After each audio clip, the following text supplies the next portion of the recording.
Fake हा शब्द लक्षात ठेवा. साठी जे सांगत होतो तुम्हाला फेक कसा तयार होतो, फेक ब्रेक होण्यासाठी काय कारण आहे हे पण सांगतो. म्हणजे तुम्हाला कुठे हर्ट सगळ्यात जास्त कोणत्याही दाखवतो ना आपण सगळ्यात जास्त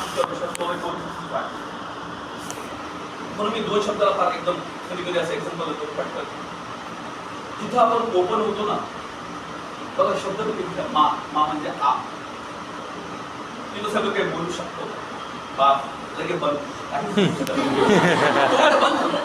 तो शब्द पण असा आहे ना मला खूप आवडतो. बाप म्हणलं की पण बंद शकतो, मा म्हणलं की पुढे पडतो. किती चांगला शब्द. व्यासोव्याकरण मध्ये असं वाटतं काय आहे चांगला शब्द. ऍक्शन मध्ये स्वतःच येतो ऍक्शन तो बघा फर्स्ट. हा व्यासोव्याकरण आपण केला हे डायग्राम होतं बघून घ्या. बॅरो रिसेप्टर आणि केमो रिसेप्टर इकडे. बॅरो रिसेप्टर ॲरोटिकल वर कॅरोटेड. हे कॅरोटेड सायनस परत एकदा रिपीट करतोय. आणि तिकडे सायनस मध्ये एक नोट्स एसे नोट्स दाखवले सायनस नोट्स आहेत ना. आणि हर्ट खाली सिम्पॅथिक गॅंग्लियन लक्षात ठेवा आणि वरून येणारा रिसेप्टर बस एवढं तुमच्या त्यामध्ये बघू आपण आफ्टर ट्रीटमेंटमध्ये सिम्पोसाठी. व्यासोव्याकरण सिम्पल एक्झाम्पल देतो. फिअर, पेन, सिव्हिअर पेन सुद्धा कधी कधी एकदम बीपी हाय करू शकते किंवा बीपी लो करू शकते. लक्षात ठेवा. मग मेंटली पेन असू द्या फिजिकल लेवलला दोन्ही. Intense emotion. ओके हा शब्द इंटेन्स शब्द तसा आहे. बऱ्याच जणांना हे आहे मेडिसिन पण मला माहिती असं ॲल्युमिना सारखे मेडिसिन वगैरे ब्लड थोडं जरी बोललं की लगेच खूप चक्कर पडणार आहेत ना. Sudden unconscious sight of blood, unpleasant sights and odour, orthostatic stress. कधी बऱ्याच जण होतं डेड बॉडी बघता एकदम सिम्पल मध्ये येतात. मग आपण म्हणतो दात काही बसले हे बसलं ते बसलं पाणी मारा हे द्या ते द्या चालू ते सिम्पल बसतात. पटकन त्यांना हवेशी म्हणजे थोडा हवा लागेल असं आणि एकदम लिक्विड द्यायचं. पण व्यासोव्याकरणला सगळ्यात फास्ट स्टिम्युलेट करणार कोणी असेल आपण तो आयस किंवा आपले लिक्विड सर्विस. हा सिच्युएशनल रिफ्लेक्स बघा हे समजलं ना सगळं. ओडर अनप्लेझेंट वगैरे सगळं आणि कोणाला स्टिम्युलेट करतात ते व्यासोव्याकरण. आता खाली जे देतो आपण हे सगळे पहिले काय करायचं. Situational reflex syncopes, pulmonary cough syncopes, wind instruction, player syncopes, weight lifter syncopes, त्याला म्हणायचं बेस्ट क्लिक अँड फेंटनिक लाभ, स्नीजिंग सिन्कोप्स, एअरवे सिस्टम. हे सगळ्यांना असं होऊ शकतं. म्हणजे कधी कधी एक्सरसाइज करता करता त्यांना सडनली सिन्कोप्स येऊ शकतो. वेट लिफ्टिंग वाले व्यासोव्याकरण स्टिम्युलेशन. ओके ओव्हर एक्झर्शन नंतर पण असं होऊ शकतं. बऱ्याच जणांना काय होतं बघा हे मेडिसिन आहे ना.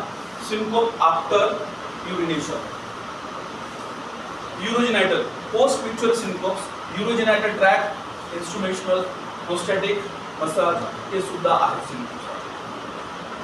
पुढे GIT हे त्यांना मॉस्कस नावाची जी मेडिसिन आपल्याकडे ओके त्या सिन्कोपसाठी तुम्ही आपण नंतर बघणार आहे थेरपीमध्ये. Swallow syncopes, glossopharyngeal neuralgia, oesophageal stimulation, gastrointestinal tract instrumentation, rectal examination और डिफिकेशन सिन्कोप. कार्डियक मध्ये ब्रेनसॉल्ट, जॅक्युस रिफ्लेक्स और कार्डियक आउटफ्लो ऑब्स्ट्रक्शन. हा जो रिफ्लेक्स आहे सगळं इमोशनवर आहे.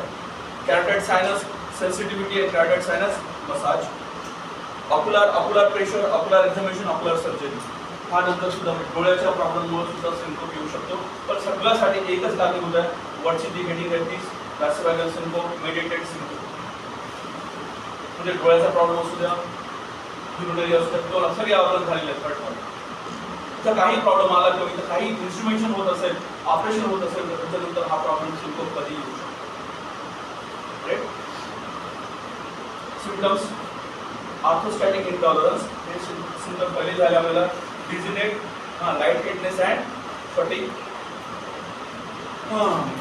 फ्युचर ऑफ ॲटोनॉमिक मध्ये diaphoresis, pallor, palpitation, nausea, hyperventilation and yawning. Yawning सुद्धा बऱ्याच जणांना आहे.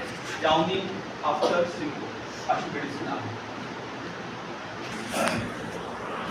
फक्त इपिलेप्सी याला कॉन्ट्राइंडिकेशन.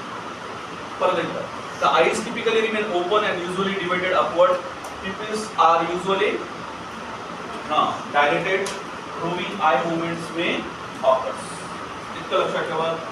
सिंकोप्स मध्ये सिंकोपसाठी व्यासोबाई हा तुम्हाला काही कळत नाही. ऑर्थोस्टॅटिक हायपोटेन्सिससाठी डिफरन्शियल डायग्नोसिस म्हणून आहे. Differential diagnosis for syndrome Parkinson मध्ये असं होऊ शकते, डेमेन्शिया मध्ये असं होऊ शकते, मल्टिपल स्क्लेरोसिस मध्ये होऊ शकते, हेरेडिटरी अॅमलोडोसिस मध्ये असं होऊ शकते. त्यानंतर जॉर्गन सिंड्रोम आहे, HIV न्यूरोपॅथी मध्ये आहे, पोस्ट ऑपरेटिव्ह सुद्धा म्हणू शकता हायपोटेन्शन आणि काही कारणास्तव व्हॅल्यूम डिप्लेशन झालं तर म्हणजे हायपोव्हॅलेमिक शॉक मध्ये सुद्धा असं होऊ शकतं. हे काही नॉर्मल त्यासाठी. नॉन स्पेसिफिक मध्ये फक्त एकच जास्त आहे सर्वायकल. त्या सर्वायकल मध्ये थोडं हेडेक होते आणि एकदम सिंकोप येऊ शकतो. तर हे सुद्धा एक कारण आहे सिंकोप. हिप्नोजेनिक सोडून द्या. हे व्हॅल्यूम डिप्लेशन मी सांगितलं तुम्हाला, हेमोरेज, व्हॉमिटिंग, डायरिया म्हणजे हायपोव्हॅलेमिक शॉक त्यामुळे बरं आहे. त्यामुळे रिअल कॉजेस आहेत काही काही, त्यामध्ये इमोशन सोबत येऊ शकतात, काहीतरी आर्टिफिशियल होऊ शकतात, त्यामुळे त्या सोडून द्या.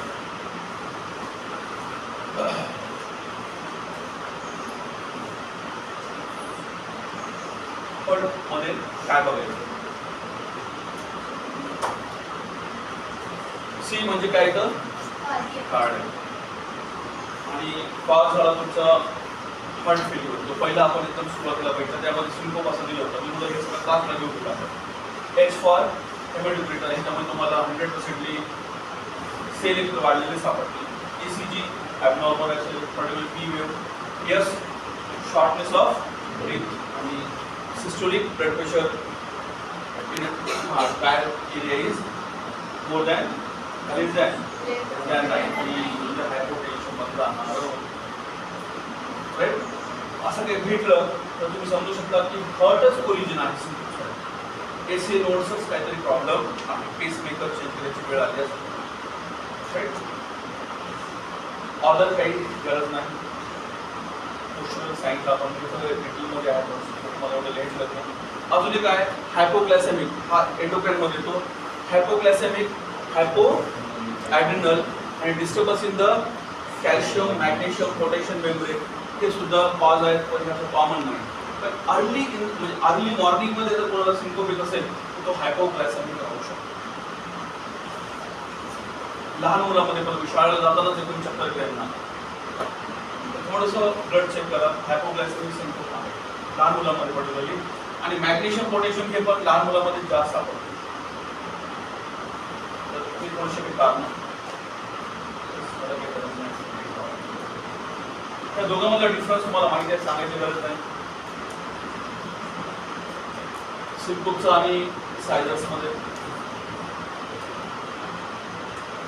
पुस्तकात दिलेलं आहे.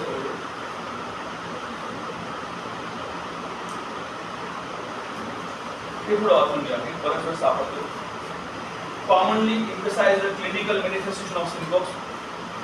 Precipitating factor or trigger such as the upright position, bathroom, crowded, humid place, lack of food. है ना, दिवसभर काही खाल्लं नसतं आणि एकदम सिंकोप येऊन जातो, म्हणजे फास्टिंग मध्ये वगैरे. अनप्लेझंट सर्कमस्टन्सेस मध्ये गेल्यानंतर असं होऊ शकतं. किंवा कधी कधी कोणाला इंजेक्शन जर दिलं, पिन पॉईंट पिनिया ज्याला म्हणतो आपण सिलिशचा, तो टोटल तर त्याला एकदम सिंकोप येऊ का. ह्याला म्हणायचं वेरिक फंक्शन्स, हे काही कंडिशन आहेत. अशामध्ये जर कोणाला एकदम सडनली चक्कर येत असेल तर तो पार्ट कायचा असतो, सिंकोपचा असतो. सिम्पटम आहे ते सिम्पटम आहे, डिसीज नाही. सिंकोप हे काय सिम्पटम आहे. तुम्हाला नंतर त्याचा कॉज आयडेंटिफाय करायचा, नेहमी होत असतो.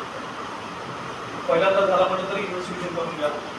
हे सिम्पटम कशामुळे होतात, सेरेब्रोइशिमियामुळे, dizziness, greying of vision and tinnitus, gradually onset over second to minute, pallor and sweating, lack or rare occurrence of convulsions, urinary incontinency, tongue bite नसते अजिबात सिंड्रोममध्ये. brief duration, rapid recovery, no post ictal symptom. पण असं वाटत नाही की कुठं आहे, काय आहे, कसं आहे.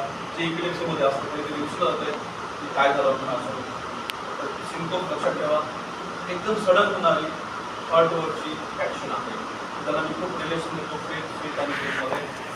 बाकी काही डिफरन्शियल डायग्नोसिस आता सांगितलं इपिलेप्सी आहे, सगळं चालतं, मायग्रेन वगैरे. अशा वेळेस काय काय करू शकतात तर colour Doppler, MRI, CT scan, ECG सगळे टेस्ट करा. नेहमी होत असेल तर 100% करायलाच पाहिजे. आणि अशा वेळेस ट्रीटमेंट काय तर ॲलोपॅथीकडे वॅसो कॉन्स्ट्रक्शन दिलं जाते, पण होमिओपॅथीमध्ये खूप छान मेडिसिन आहे. होमिओपॅथिक मेडिसिन नाव आलेलं आहे योगिना. ओके, ही होमिओपॅथिक ड्रग आहे.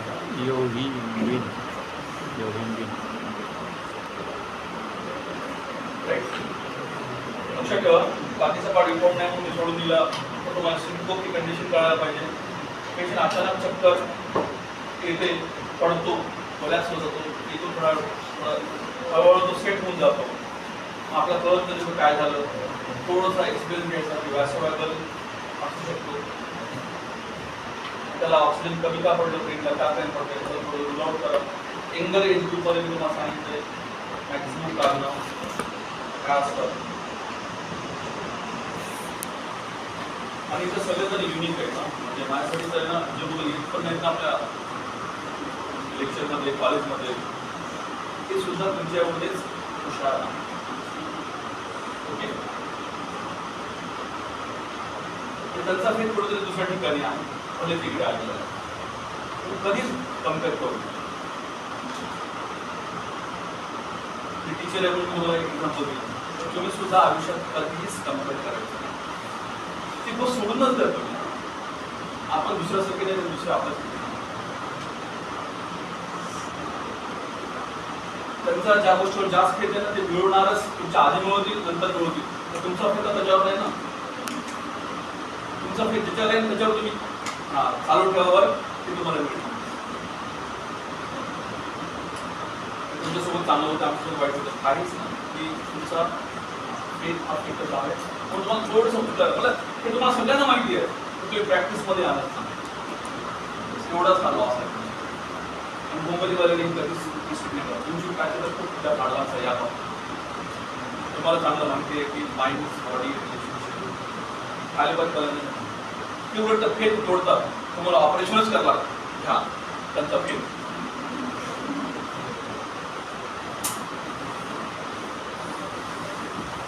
म्हणजे सरळ सरळ एका लाईनवर काल आम्ही तेच होती थायरॉइड एक रिपोर्ट होता, त्यामध्ये 2 शब्द फक्त कॅन्सर मेन्शन करत होते. ॲनिओसेंटेसिस सेलमध्ये न्यूक्लियस जास्त डिस्टर्ब व्हायला आणि डेन्स क्रोमॅटिक 2 शब्दामुळे तरी लेबल लावलं की कॅन्सर आहे आणि त्याला काढून टाक. 2 शब्दांमध्ये म्हणजे एनएस म्हणजे आपण निडट जेव्हा टाकतो तेवढ्या मोठ्या रिजनमधून तेवढे एकच थोडा पार्ट येतो. ट्युमरची साईज पण एवढी नाही की खूप मोठं पूर्ण थायरॉइड कव्हर केलेलं आहे असं पण काही नव्हतं.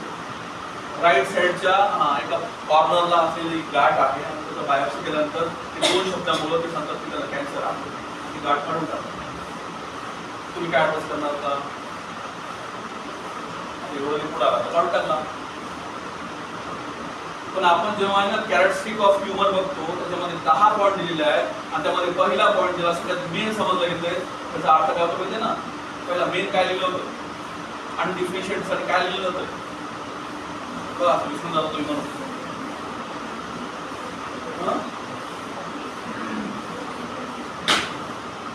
न्यूक्लियस हा त्याच्या सेलच्या साईज एवढा होतो, NC रेशो 1:1.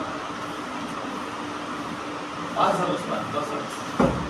फेल तुमचा फेल कशावर सांगू शकतो स्टुडंट प्रमाण सिनियर सांगितलं काही लिहून या बस.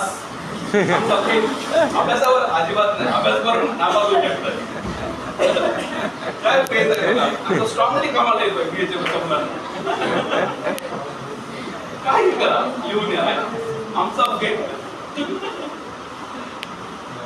चुकून काय राईट लिहिलं तर नापास होऊ शकतो. सिनियरला कॉंग्रॅच्युलेशन, त्याच्या फिटवर सगळे काम करते म्हणून असं करू शकता. म्हणून म्हणतो ती सफलता बघा, तुम्ही जस्ट पास आउट वर तुम्हाला वाटतं आम्ही अजून काही शिकलेलो नाही. काय काय मिळालं? साध्य पवित्र नव्हतं, म्हणजे साध्य पवित्र नाहीच, आम्ही पास झालो कारण की तुमची साधनाच पवित्र नव्हती. म्हणून म्हटलं किती जण तरी मार्ग लागतात ना, ते ऍट द एंड बोलू शकत त्याचं कारण हे आहे, पहिल्यापासून ती तुमच्यामध्ये आली पाहिजे. हा पवित्र शब्द जो आहे तो फेससाठी फार इम्पॉर्टंट शब्द आहे. प्युअर सोल काय नसतं. म्हणून मला अप्लाय करा, स्वतःवर अप्लाय करा. दुसरं काही म्हणू नका. तर बघा तुम्हाला घर बिल काय पाहिजे नाही, मला बिल केली सिंको समजला. उद्या तिथे आपण अजून प्रश्न करायचा.